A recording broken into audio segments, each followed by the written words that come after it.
I'm from Panipat Institute of Engineering and Technology, a college near Panipat, Haryana. And my course was welding of advanced high-strength steel for automotive application, and the professor was Murugaon Amritalingam. So I was expecting a hard paper, but the paper that was we just did was quite easy. So that was a good, nice experience.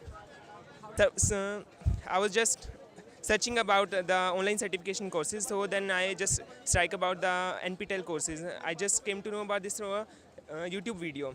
So that's why I choose this course.